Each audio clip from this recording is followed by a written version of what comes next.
जय राधे जय श्री राधे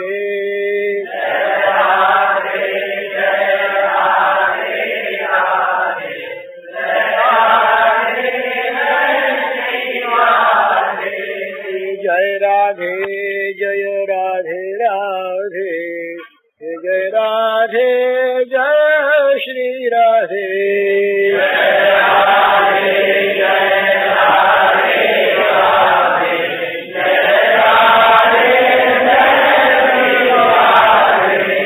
जय राधे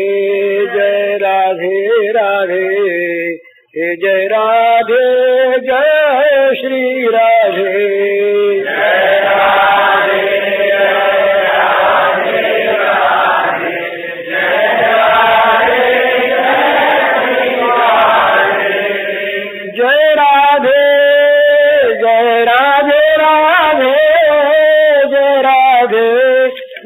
श्री राधे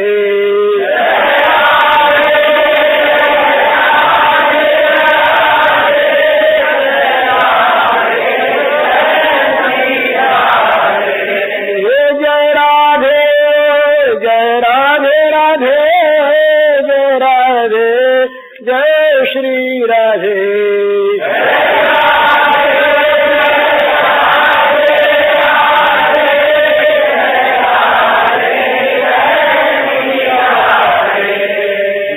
कृष्ण कृष्ण जय कृष्ण जय श्री कृष्ण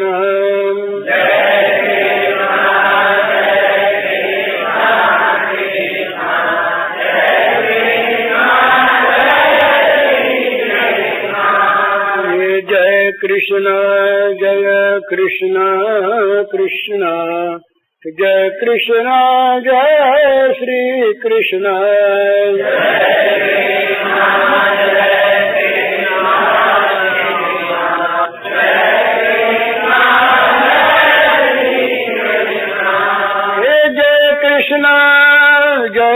कृष्ण कृष्ण जय कृष्ण जय श्री कृष्ण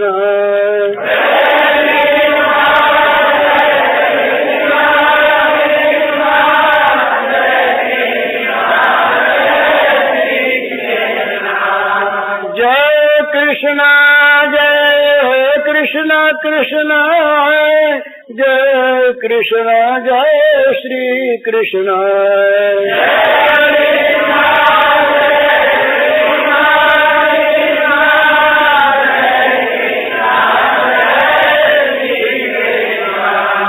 हे जय कृष्ण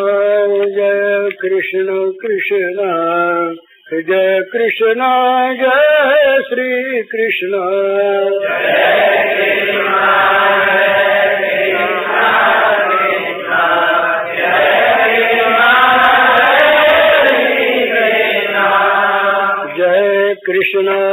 जय कृष्ण कृष्ण जय कृष्ण जय श्री कृष्ण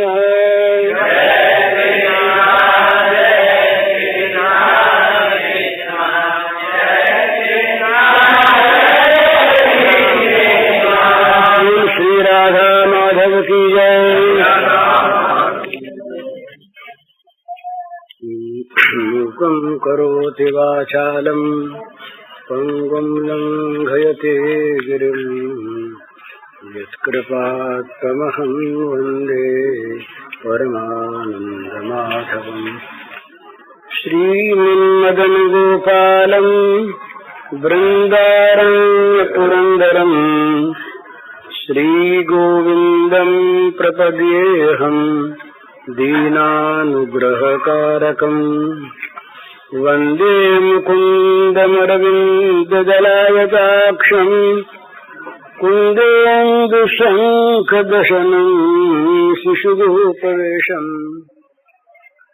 इन्द्रादिदेवगणवन्दितपादपीठम् वृन्दावनमाधवम् वृंदावनालयमहं वसुदेवसूनम् नवजलधरवर्णं चम्पकोद्भासिकर्णं विकसितनलिनास्यं विस्फुरन्मन्दहास्यम् कनकरुचिदुकूलं चारुबर्हावचूलं कमपि निखिलसारं नौमि गोपीकुमारम् वंशीविभूषितकरान्नवनीरदाभात् पीताम्बरादरुणबिम्बफलाधरोष्ठात् पूर्णेन्दुसुन्दरमुखादरविन्दनेत्रात् कृष्णात् परं किमपि तत्त्वमहं न जाने। श्रीहरिः।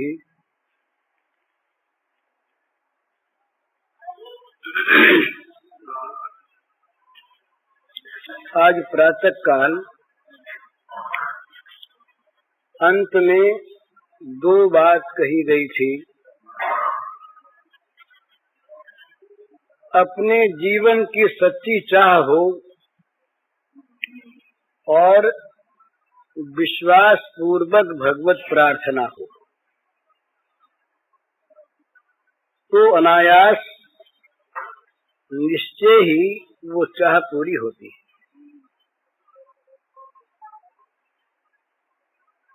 जिस चीज की चाह होती है ना अत्यंत, उसका स्मरण अपने आप होता है। सवेरे एक प्रश्न आया था कि भगवान का स्मरण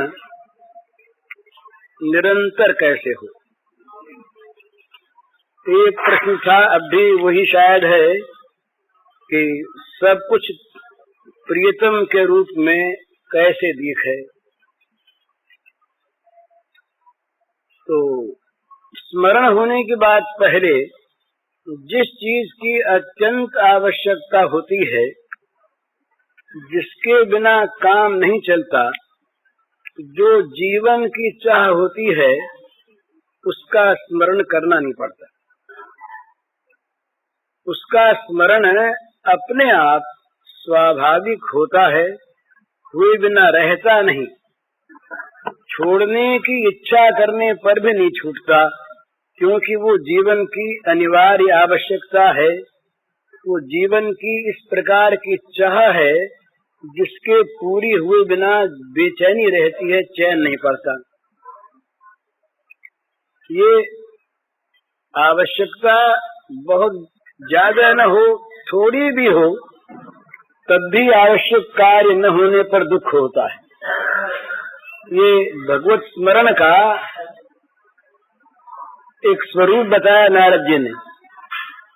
तद विस्मरणे परम व्याकुलता, ये सूत्र है नारद जी का। भगवान का स्मरण हो तो वो स्मरण किस प्रकार का होना चाहिए, तो बताते हैं कि जिसके विस्मरण से, जिसके जरा सा भूल जाने से परम व्याकुलता, व्याकुलता ही नहीं परम व्याकुलता। जैसे किसी मछली को जल से निकाल लिया जाए और वो जैसे तड़फड़ाती है, व्याकुल होती है, तो उसकी परम व्याकुलता। जैसे हमारा श्वास रुकने लगे, दम घुटने लगे, उस समय जैसी व्याकुलता होती है, उसका नाम है परम व्याकुलता। तो तदर्पिता अखिलाचारिता तद विस्मरणे परम व्याकुलता, ये स्मरण का रूप बताया नारद जी ने कि अखिल आचारिता, सब कुछ उनके अर्पण हो गया। अपने पास रह गई केवल उनकी स्मृति संपत्ति, उनकी स्मृति रूपी धन, ये अपने पास बचा, ये परम संपत्ति। तो इस स्मृति का कभी किसी कारण से थोड़े समय के लिए भी यदि तांता टूट जाए तो तद विस्मरणे परम व्याकुलता, ऐसी व्याकुलता हो जाए कि उसे लोग देख न सके, माने देखने वाले घबरा जाएं। इस प्रकार की व्याकुलता को कहते हैं परम व्याकुलता।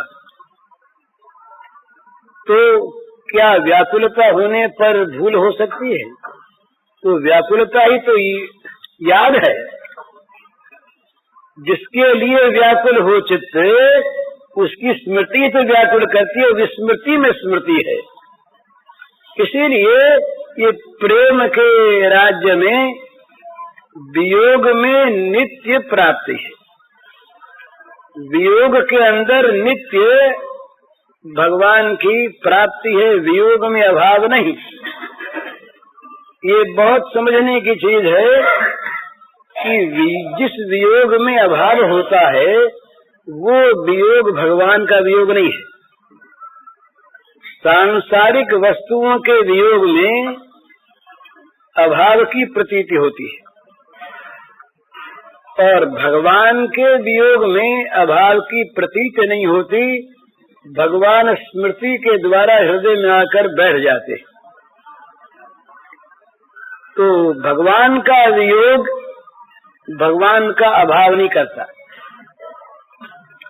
परंतु जहाँ अभाव की कल्पना है वहाँ इस प्रकार की बेचैनी है, इस प्रकार का परम व्याकुल भाव है कि उसकी छटपटाहट को देखकर, उसकी तड़पन को देखकर देखने वाले लोग व्याकुल हो जाते हैं।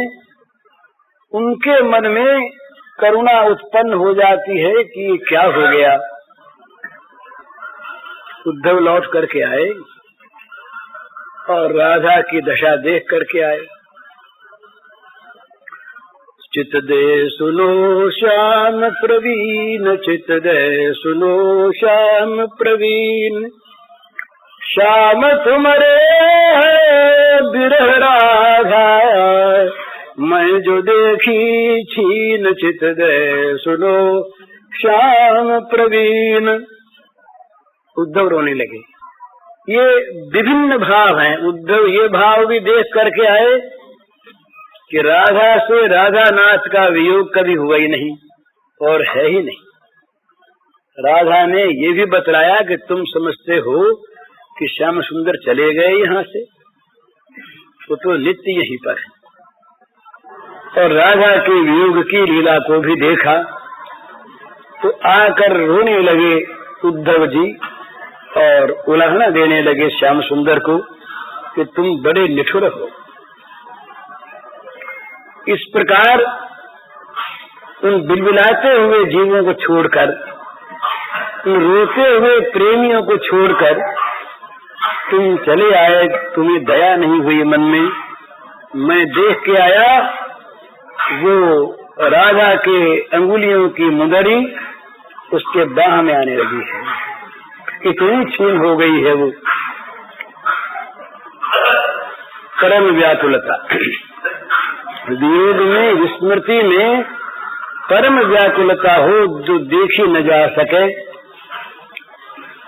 ये ऊंची स्थिति। लेकिन जहाँ आवश्यकता होती है वहाँ वस्तु के न होने पर दुख होता है, भजन नहीं होता। भजन नहीं होने पर चित्त दुखी होता है क्या? बल्कि हम तो यूँ सोचते हैं अपने मन में कि भी जरूरी काम हो गया तो माला को जरूरी थोड़ी है कल फेर लेंगे। जरूरी काम पहले करना है। आजकल बेजरूरी दो काम हैं, बेजरूरी दो काम। एक तो भजन बेजरूरी काम, बोले भाई समय नहीं मिलता, काम बहुत ज्यादा है, फुर्सत नहीं मिलती, काम सब संभालना चाहिए, संभालना पड़ता ही है, तो क्या करें? बोले भजन वजन कम कर दो, और तो कोई चीज कम होती नहीं, सब जरूरी काम। उनके बिना किए तो चलता नहीं। ये बेजरूरी फालतू काम है। हुआ तो हुआ, न हुआ तो न हुआ, कोई बात नहीं, कोई देना थोड़ी किया हुआ है। न सही भजन। और यदि खर्च बढ़ जाता है बहुत तो बोले क्या खर्च बढ़ाने, आमदनी रही नहीं तो, और खर्च तो घटता नहीं, कोई धर्मादा बंद कर दो, ये फालतू काम। तो फालतू काम के न होने पर कौन बेचैन होता है, पर जरूरी काम हो तो बेचैनी होती है। तो भगवान की आवश्यकता मन में जाग जाए, भगवान के स्मरण की आवश्यकता मन में जाग जाए, तो जरा सा विस्मरण भी अपने को ऐसा मालूम देगा मानो बहुत बड़ा अपराध हो गया, बहुत बड़ी हानि हो गई। विपद विस्मरणम विष्णु संपन्न नारायण स्मृति, ये कहते हैं शास्त्रकार, विपदो नहीं विपदा संपदो नहीं संपतः। ये संसार की संपत्ति संपत्ति नहीं और संसार की विपत्ति विपत्ति नहीं। विपद विस्मरणम विष्णु, भगवान का विस्मरण हो गया, भगवान को भूल गए, ये सबसे बड़ी विपत्ति आ गई। तो संपन्न नारायण स्मृति ही, भगवान नारायण की स्मृति हुई, भगवान याद रहे तो सारी संपत्ति मिल गई।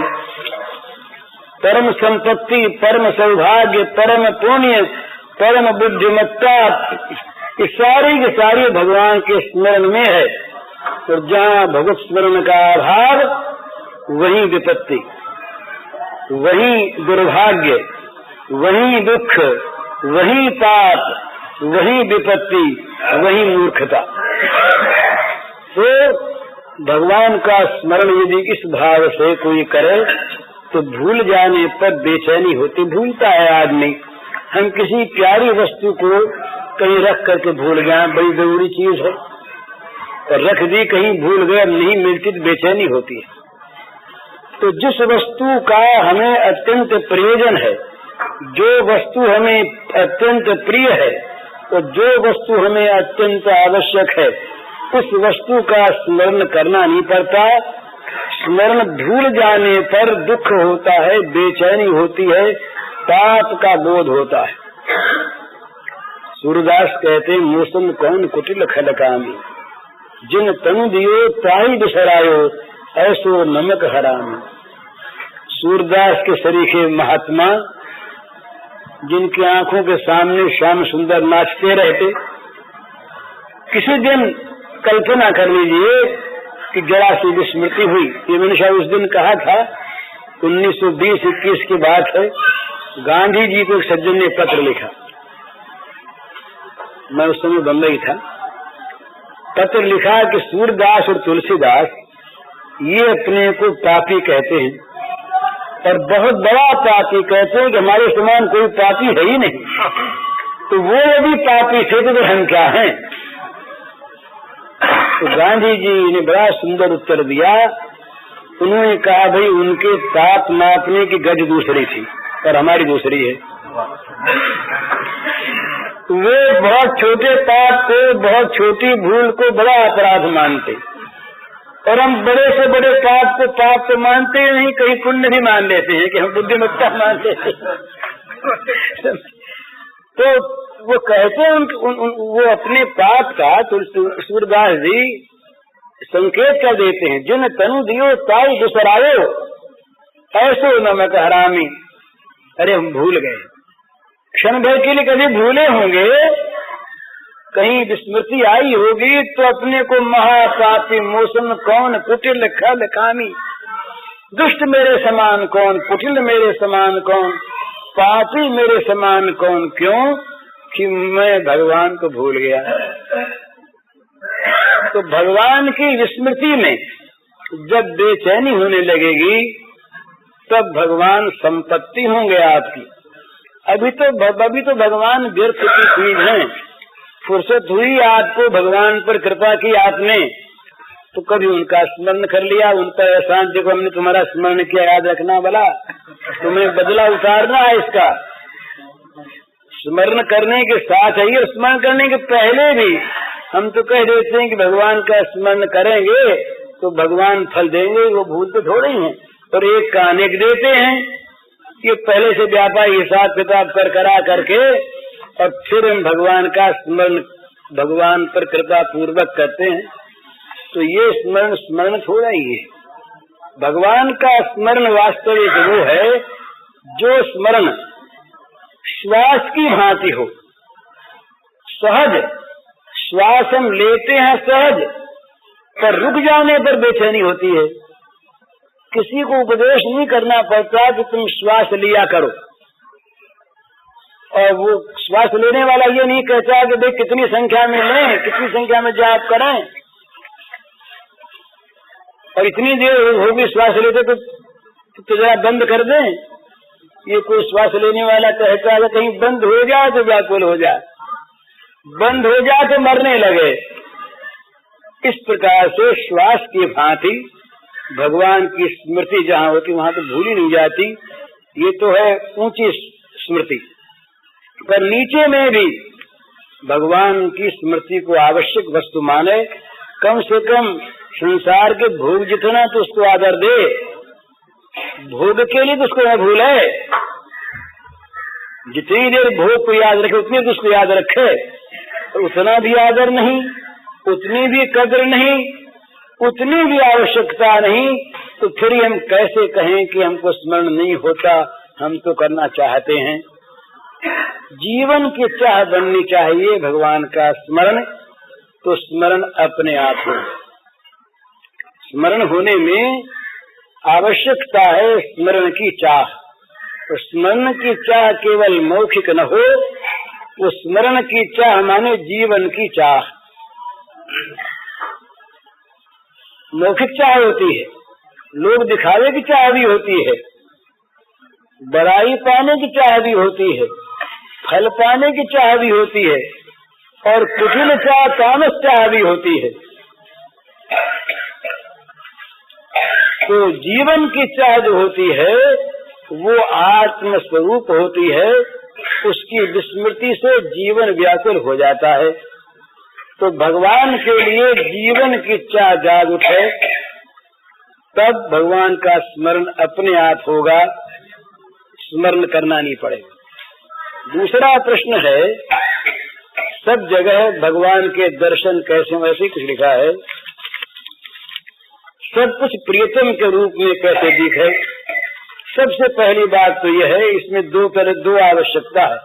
भगवान को प्रियतम समझें, पहली बात तो ये। अभी तो हमारे भोग प्रियतम हैं, भोगों के लिए हम भगवान को भूल जाते हैं, तो भगवान प्रियतम कहाँ हैं? भगवान को प्रियतम माने पहली चीज, और दूसरी चीज उन प्रियतम को देखे बिना आंख बेचैन रहे, ये दूसरी चीज। तो वो प्रियतम ऐसे हैं कि जिसकी आंख उनको देखने के लिए प्रियतम भाव से बेचैन रहती हैं, उसके सामने से वो हट नहीं सकते, उसको वो स्वयं देखना चाहते हैं।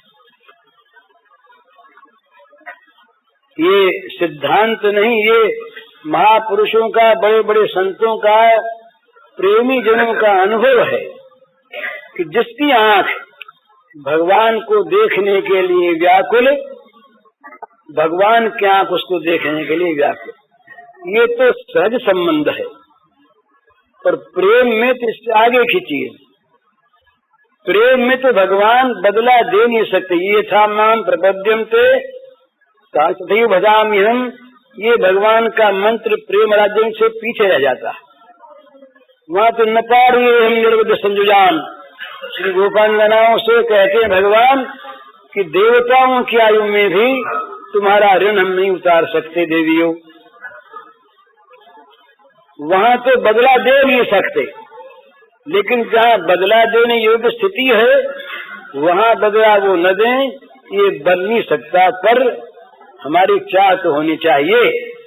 हमारी आँख तो जगत को देखना चाहती है, हमारी आँख जगत के भोगों को देखना चाहती है, हमारी आँख अपनी तृप्ति चाहती है, आँख का असली फल नहीं चाहते। अक्षन्वताम फलमिदम, ये श्रीमद् भागवत में आया कि आँख वालों की आँख का फल तो है श्याम सुंदर का दर्शन। नहीं तो ये आंखें बस किसी काम के नहीं। भर भर मुट्ठी मेलिए तिन आंखें में धूल। जो आंखें भगवान को नहीं देखना चाहती, उन आंखों में तो मुट्ठी भर भर कर धूल छोड़नी चाहिए, फूट जाए। ये फूटहु नयन जरऊ सुतन कही काम, द्रवई स्रवई पुल कही नहीं, तुलसी सुमिरत राम। भगवान का स्मरण करके जिसका हृदय द्रवित न हो, पिघल न जाए, वो हृदय फट जाए। जिन आंखों में भगवान की स्मृति से ही प्रेम के आंसू न बहने लगे शीतल, वो आंखें फूट जाए। और भगवान के मधुर स्मरण से जिसका शरीर रोमांचित न हो जाए, वो शरीर जल जाए। ये फाटहु फूटहु नयन जरऊ सुतन कही काम, द्रवई स्रवई पुल कही नहीं, तुलसी सुमिरत राम। तो भगवान को सर्वत्र प्रियतम रूप से देखने का साधन है भगवान को प्रियतम मानना। प्रिय, प्रियतर, प्रियतम, ये भेद होते हैं। एक चीज प्यारी, एक चीज प्यारी में प्यारी, और एक चीज सबसे अधिक प्यारी। प्रियतम का अर्थ है सबसे अधिक जो प्रिय हो वो। तो सबसे अधिक प्रिय होने पर जितने और प्रिय पदार्थ हैं वो गौण हो जाते हैं, वो न मिले वो मिलना चाहिए। जो प्रियतम है उसके न मिलने पर प्रियतर और प्रिय पदार्थ की आवश्यकता नहीं। कहीं ये मिले और वो जाता हो तो ये न मिले, वो मिलना चाहिए। और ये प्रियतमता जब आगे बढ़ जाती है तो वो फिर प्रियतम नहीं रहता, वो तो अनन्य जीवन हो जाता है। श्याम सुंदर उस प्रेमी के जीवन है, केवल प्रियतम ही नहीं है, उसके जीवन है, उसके जीवनाधार है, प्राण है। तो वो सर्वत्र दिखते हैं। आंखें नित्य उनको देखती है, कान नित्य उनके शब्द श्रवण करते हैं, जिह्वा निरंतर उनका रसामृत पान करती है, अंग नित्य उनका दिव्य स्पर्श प्राप्त करते हैं, और नासिका नित्य नित्य उनके अंग सुगंध को प्राप्त करती रहती है। यदि इन इंद्रियों में ये चाह हो तो ये एक और बड़ी विलक्षण और बड़ी सच्ची और आश्चर्यप्रद बात है कि जगत के जिन विषयों को इंद्रियां चाहती हैं वो चाहने पर नहीं मिलते। उसके अनुसार पहले के कर्म बने हुए हों तो मिलते हैं। और भगवान को यदि चाहें, पर वो चाह यदि जीवन की सच्ची हो तो भगवान मिल जाते हैं। क्यों मिल जाते हैं? कि भगवान हैं। क्यों मिल जाते हैं? कि भगवान कर्म के फल नहीं है, चाह के फल हैं। ये बड़ी विलक्षण बात। धन मिलना दुर्लभ है, यदि कर्म न हो तो भगवान मिलने सहज हैं, क्योंकि वो कर्म के फल नहीं। पर हम तो इतने अभागे हैं कि जो वस्तु चाह से नहीं मिलती उसके लिए तो रात दिन रोते फिरते हैं तो वे वस्तु मिले और रह जाए, और जो वस्तु चाह करने पर मिल जाती है उसकी ओर हम मुंह मोड़े हुए हैं। ये हमारा दुर्भाग्य है। तो भगवान को प्रियतम रूप से सर्वत्र देखना हो तो भगवान में प्रियतम भाव करो। ये सबसे पहली बात। भगवान ही प्रियतम, उसके सिवा कुछ भी प्यारा नहीं। जो भगवान के अनुकूल हो, जो उस प्रियतम की सेवा के लिए रहे वो तो रहे, और नहीं तो कठिन बात है महाराज। इसका उल्टा अर्थ ले लें, इसलिए कहने में डर तो लगता है, क्योंकि उल्टा अर्थ तो सहज में लेते हैं। तुलसीदास कहते हैं, जाके प्रिय न राम वैदेही तजिए ताहि कोटि बैरी समय, यद्यपि परम स्नेही जाके हे प्रिय राम वैदेही। पिता तजो प्रहलाद विभीषण बंधु भरत महतारी। बलि गुरु तजो कंस ब्रज बनितनी भय जग मंगलकारी। जाके प्रिय राम वैदेही। इसको सुन करके बोले आज से हमने माँ बाप को छोड़ दिया और आज से गुरु को छोड़ दिया और देवियां कह देगी आज से हमने पतियों को छोड़ दिया। इसका तात्पर्य ये नहीं है, तात्पर्य इसका दूसरा है। बड़ी सुंदर ऊंची बात अपने पर ले लो इसको। हम अगर किसी के पिता हैं, किसी के पुत्र हैं, किसी के भाई हैं, किसी के पति हैं, किसी की पत्नी हैं, और हम यदि अपने उन संबंधियों को भगवान में न लगाकर नरकों में ले जाने वाले भोगों में लगाते हैं तो हम उनके बैरी हो नहीं। तो हमारा त्याग करना उनके लिए इष्ट है, भगवान की प्राप्ति के लिए इष्ट है, त्यागने के लिए इष्ट नहीं। सेवा के त्याग के लिए प्रहलाद ने महाराज कहाँ त्याग किया और कैसा त्याग किया। पिता ने कहा कि तुमको आग में डालेंगे, मंजूर पिताजी, स्वीकार। जहर देने की तैयारी हुई, प्रहलाद को जहर देने की तैयारी। जहर कौन दे? राक्षसों के हाथ से जहर देने पर तो हिरण्यकशिपु को वहम हो गया, अपने हाथ देने पर भी वहम हो गया कि हमारा तो विष्णु शत्रु है, तो कहीं जहर हम देते होंगे तो वो नहीं देने देगा, कहीं आ जाएगा बीच में। और दैत्य लोग जो हैं उनकी करतूत देख चुके, सारी की सारी सब मारने आए, कोई उसको मार सके नहीं। तो सोचा हिरण्यकशिपु ने बड़ी विकट बात कि इसकी माँ जो है कयाधु, ये बड़ा पतिव्रता तो है पर कुछ विष्णु के पक्ष वाली है। ये कहा करती है ना कि बच्चे को मारो मत, सताओ मत, माँ है ना। हिरण्यकशिपु को सताना देख करके कभी कभी कयाधु रो पड़ती। ये तो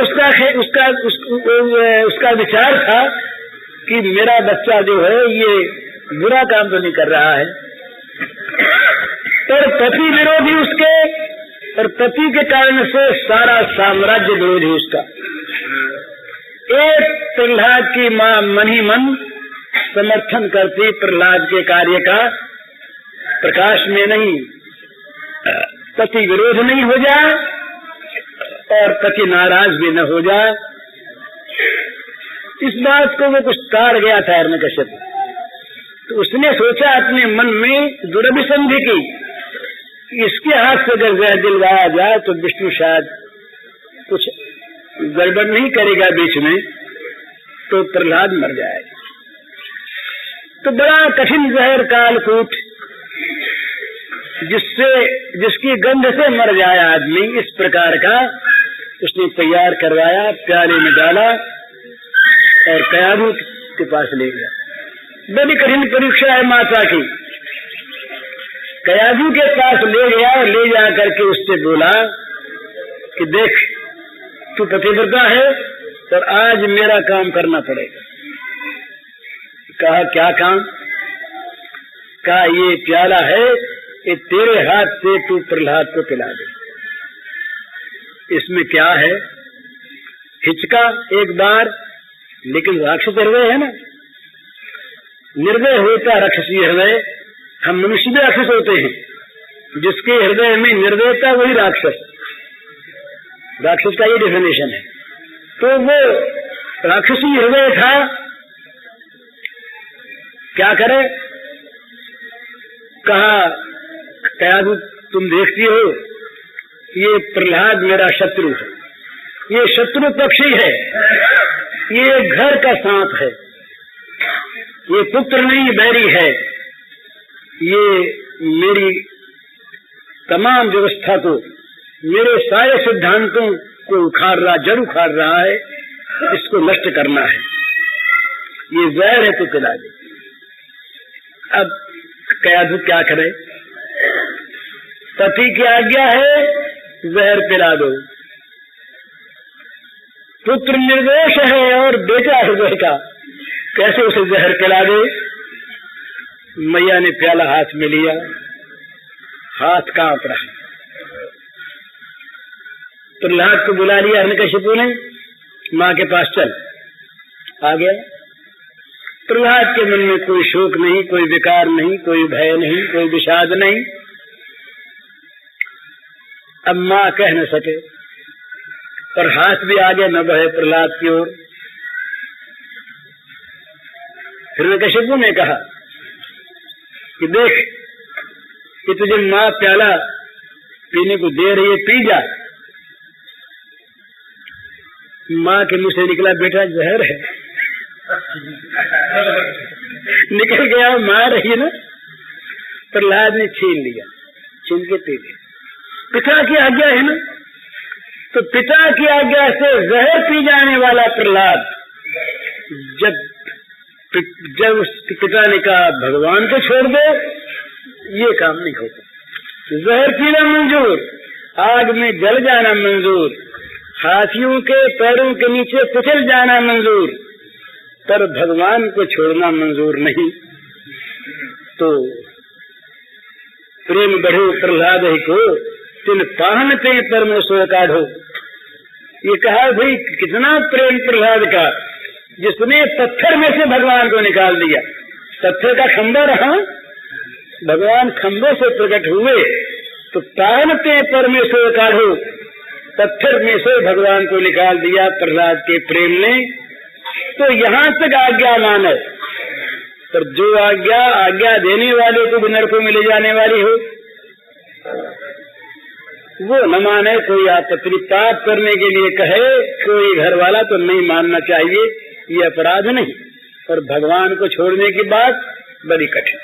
तो तजिए ताई कोटि बैरी सम, यद्यपि परम स्नेही, करोड़ों बैरियों के समान उसका त्याग कर दे, चाहे परम स्नेही क्यों न हो।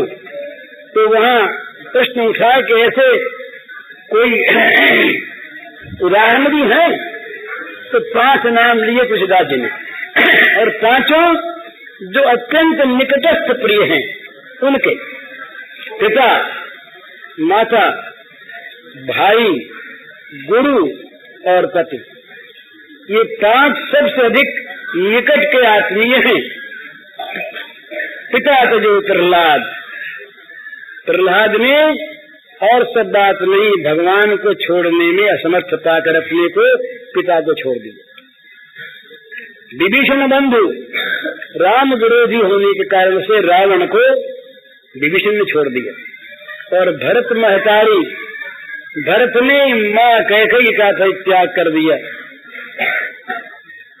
और बलिराजा ने गुरु शुक्राचार्य का परित्याग कर दिया, और बलि गुरु तजो, और कंत ब्रजबनिताओं ने पतियों का परित्याग कर दिया। और ये इतने निकटस्थ आत्मियों का परित्याग करने वाले इतने मंगलमय हुए कि इनका नाम ले लेकर आज जगत मंगल को प्राप्त करता है।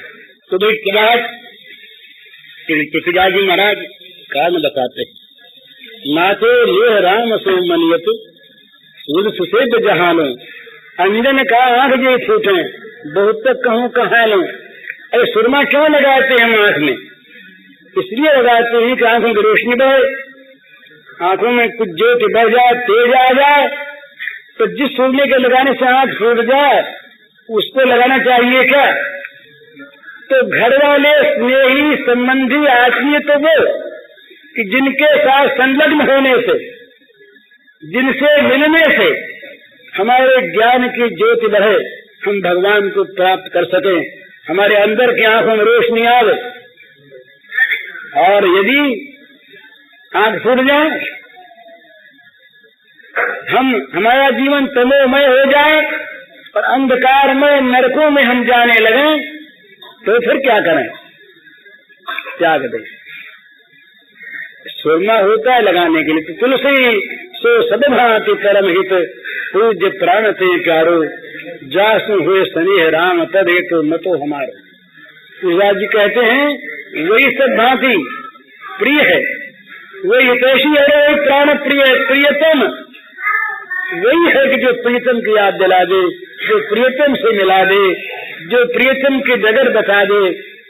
ये प्रेमियों के उद्गार हैं कि भाई हम तो उसको पूजेंगे जो हमको प्रियतम के डगर पर चला दे, प्रियतम के मार्ग पर हमको चला दे, वो हमारा परम प्रिय है। और जो हमें प्रियतम के मार्ग से हटा दे,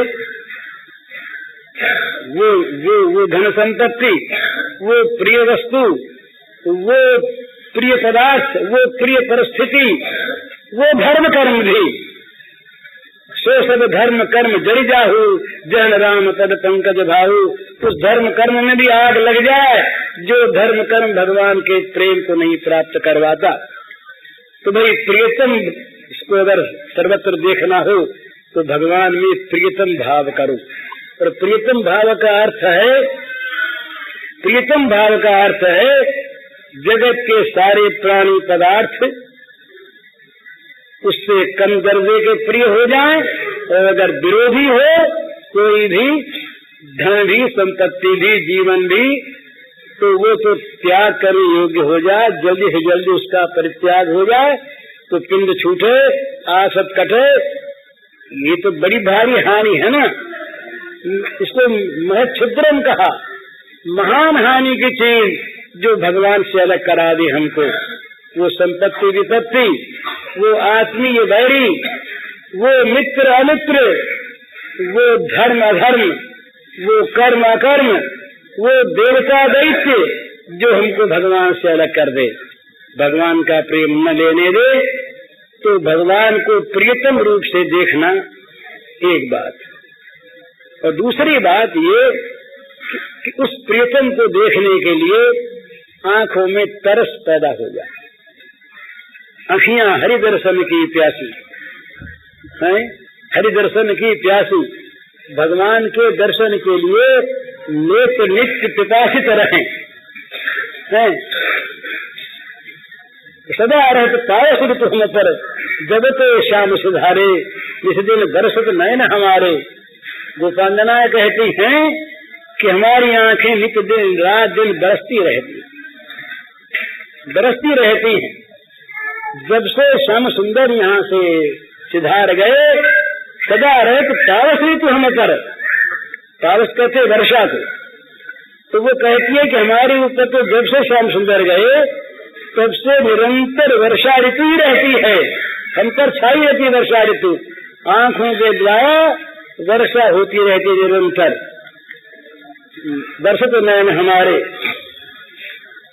तो ये इस प्रकार की नेत्रों के अंदर एक तृष्णा पैदा हो जानी चाहिए उस प्रियतम के दर्शन के लिए।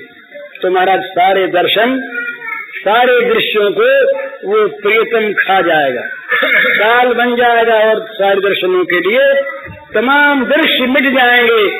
एकमात्र उसका दृश्य रहेगा, जाते जागते सोते बैठते उठते खाते पीते। ये पूछते सरल उपाय बताओ, और सरस उपाय बताओ। उपाय जानते हो तो हम ही करते, नहीं तो खाली बात ही बनाते हैं। उपाय जानते नहीं हैं, पर आप लोगों का दिल बहल जाता है, धोखे में नहीं तो उठ जाइएगा यहाँ से, और दिल बहलता तो बैठे रहिए। तो बात ये है, एक चीज वो कहते हैं, किसी और सुंदर चीज को देखकर उधर मन चला जाता है, तो उस समय भगवान को देखें। आप भावना करिए कि प्रत्येक सौंदर्य उनके सौंदर्य से आया है। सामने कोई बढ़िया सा पुष्प दिखे तो उसकी कलियों के रंग, उसका विविध चित्रण, उसकी सुगंध देखकर मुग्ध होइए कि उस श्याम सुंदर के अन्य गंध का ही ये नमूना है। कितना बढ़िया ये चित्र बना है, कैसा कलाकार वो है। हा, कितना सुंदर, कितनी सुंदर उसकी रचना, बढ़िया से तोता बोलता हो, मैना बोलती हो, बेहद काकली, सुन करके उसके सुरीले कंठ का ध्यान करिए, उसी का सुरीला कंठ है। ये बढ़िया चीज बना हुआ, बढ़िया बोली बना हुआ, ये वही बोल रहा है। प्रत्येक सौंदर्य में, प्रत्येक माधुर्य में उस प्रियतम की छाया देखिए, उसकी छाप पड़ी हुई देखिए, उसके हाथ की कला देखिए, उसके मन का संकल्प देखिए और उसकी अपनी अभिव्यक्ति देखिए। उसके रूप में वही आपके सामने है।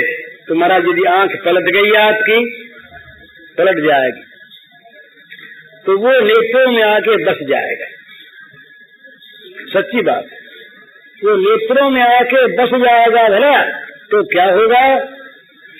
जिन आँखन में वह रूप बसो, उन आँखन सो फिर देखिए का।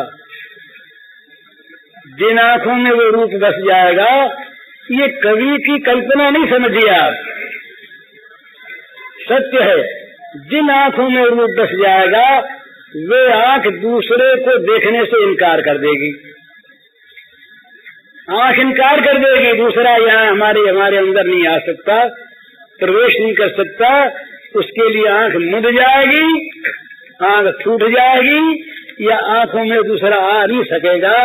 आँखों के पास अगर आया तो बन जाएगा श्याम सुंदर, बन जाएगा। आँख उसे बना लेगी भगवान। ये हम लोग जरा कहने में सकुचा जाते हैं तो कहते हैं विचार की आंख से देखता है। देखना शब्द तो आता है, यो माम पश्यति सर्वत्र सर्वं च मयि पश्यति, पश्यति है, देखना है। पर हम कहते हैं विचार की आंख से भगवान को देखता है। अरे विचार की आंख से न देखकर श्याम सुंदर तो इस आंख से देखकर चार है, हर्ज क्या है? तो वो ऐसा नहीं तो नहीं, क्या उसकी शक्ति सीमित है? वो नहीं देख सकता। जो सर्वव्यापी है, जो सब में है और जो सर्वशक्तिमान है, वो कहीं अगर प्रकट हो जाए तो उसे कौन रोकता है? उसकी शक्ति की कोई सीमा हम बांधते हैं? हम कहते हैं सगुण ही है, निर्गुण नहीं, तो क्यों नहीं निर्गुण? क्या वो अक्षम है? हम कहते हैं नहीं, वो तो सगुण हो नहीं सकता, क्यों नहीं हो सकता? जितने सगुण पदार्थ हैं, ये कहाँ से आई और कौन है?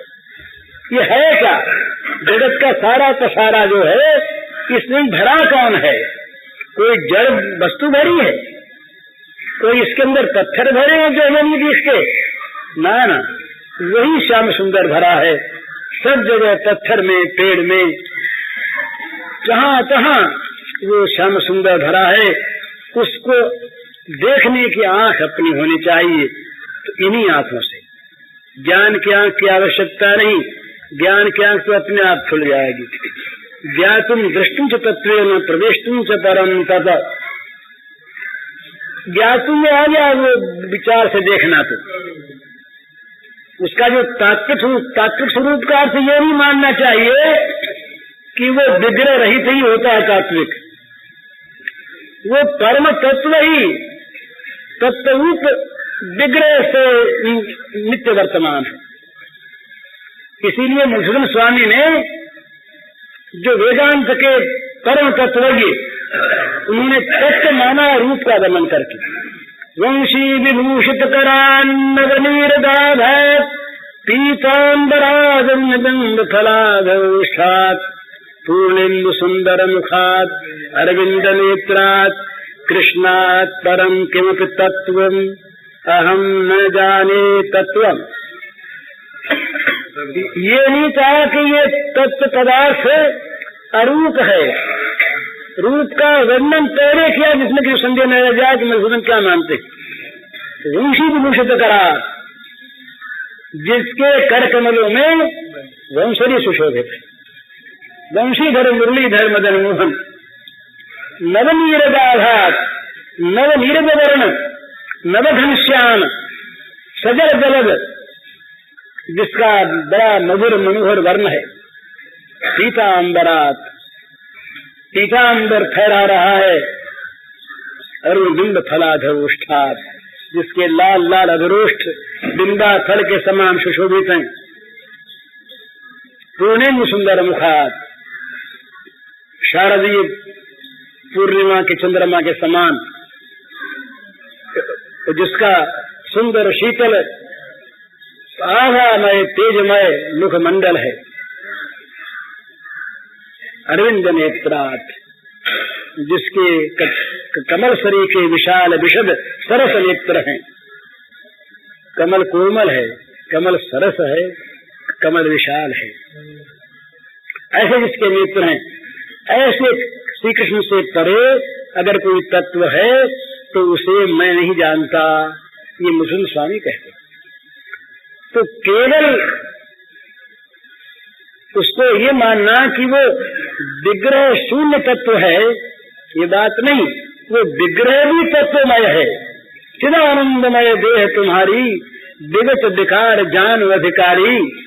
विगत विकार चिदानंदमय, ये भगवान का सच्चिदानंद घन तम, ये मामूली चीज नहीं, ये सत्य है, तथ्य है। तो जो आदमी श्याम सुंदर को देखना चाहता है प्रियतम रूप से, उसके लिए सरस उपाय यही है, सरल उपाय यही है कि वो केवल मान ले कि हमारे श्याम सुंदर सर्वत्र सदा है और आंख से दिख सकते हैं, किसी आंख से देख सकते हैं, दूसरी आंख की जरूरत नहीं। और जहां चाहे वहां देख सकते हैं, जब चाहे तब देख सकते हैं, जो चाहे वो देख सकता है। केवल चाह हृदय की होनी चाहिए और उनके सर्वत्र रहने में विश्वास होना चाहिए। बोले आवेंगे कहीं से, तो आवेंगे तो देर लगेगी, और यही है तो यही प्रकट हो जाए। भगवान को आने जाने वाले मानते हैं, आते जाते भी हैं, क्योंकि आना जाना भी तो उन्हीं में है, उन्हीं का है। लेकिन हम अगर यही माने कि यही हमारे श्याम सुंदर प्रियतम परम प्रेमास्पद, तो रात दिन हमारे साथ रहते, हमें कभी छोड़ते ही नहीं। ऐसा मान लें, हमें कभी छोड़ते नहीं वो। हम अरे दिखता नहीं, दिखते हैं, मान नहीं, दिख जाता है, मानना नहीं होता। वहां पर मान्यता जहां पर केवल है, वो तो बुद्धि का तमाशा है, वो तो स्पेकुलेशन है।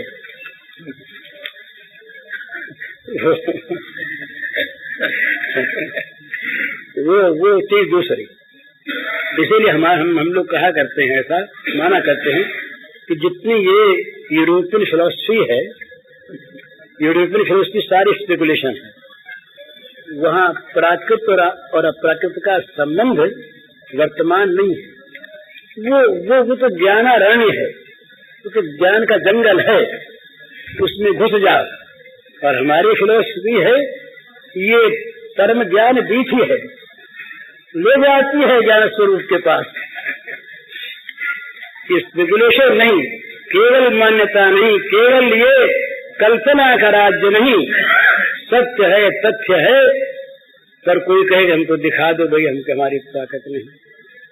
ये तो हम कह सकते हैं कि देख लो, तुम चाहो तो देख सकोगे, लेकिन हमारी ताकत नहीं कि हम दिखा सकें। हम तो ये अनुवाद करते हैं महात्माओं की वाणी का, और हमारा विश्वास है ये सत्य है, सत्य है।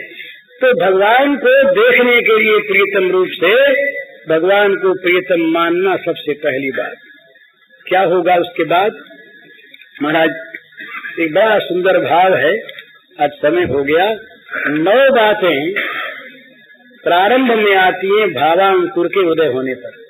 ये साधन की चीज है, जो प्रेम प्राप्त करना चाहते हैं उनके लिए ये चीज है कि 9 चीजें, 9 भाव प्रेम का अंकुर उत्पन्न होने पर जीवन में आती है। शांति मध्यर्थ कालत्वम, विरक्ति, 9 चीजें हैं। वो कहीं हमारे पास बड़ी सुंदर चीज है, लिखी है कि नहीं? शांति मध्यर्थ कालत्वम, विरक्तिर मान शून्यता, आशा बंध समुत्कंठान, नाम गानी सदा रुचि, आसक्ति तद्गुणाख्याने, प्रीति तद्वसते स्थले इत्यादि भावासुर जात भावांकुरे जन। जिस मनुष्य में भाव माने प्रेम, ये इसके बाद ये 9 चीजें जब हो जाती हैं, उसके बाद प्रीति का प्रारंभ होता है। उस प्रीति के, ये तो अंकुर है, उस प्रीति के फिर 8 स्तर हैं। ये रसशास्त्र का, प्रीति शास्त्र का ये जो एक फिलॉसफी है, ईश्वर के प्रेम की फिलॉसफी, प्रेम दर्शन, तो प्रीति, स्नेह, मान, प्रणय, राग, अनुराग, भाव, महाभाव, तो उसके 8 स्तर माने गए हैं। प्रीति, स्नेह, मान, प्रणय, राग, अनुराग, भाव, महाभाव। महाभाव रूपा श्री राधा जी मानी गई। इसके पहले भाव की आवश्यकता है। तो भाव 3 प्रकार के होते हैं, जिसमें 2 प्रधान। ये भावुकता का विषय नहीं है, ये जरा दर्शन का विषय है। पहले एक भाव होता है, एक भाव राज्य है। उस भाव राज्य के बाद एक ज्ञान राज्य होता है। उस ज्ञान राज्य के बाद फिर भाव राज्य है। वो भाव राज्य जो है, उसका संकेत है मद भक्ति में लभते पराम। इसके पहले ज्ञान राज्य है, ब्रह्मभूतः। इसके पहले भाव राज्य है, अंतकरण विशुद्धि के लिए बुद्धा विशुद्धया से लेकर के और ब्रह्म भूयाय कल्पते तक, ये साधन राज्य है भाव का।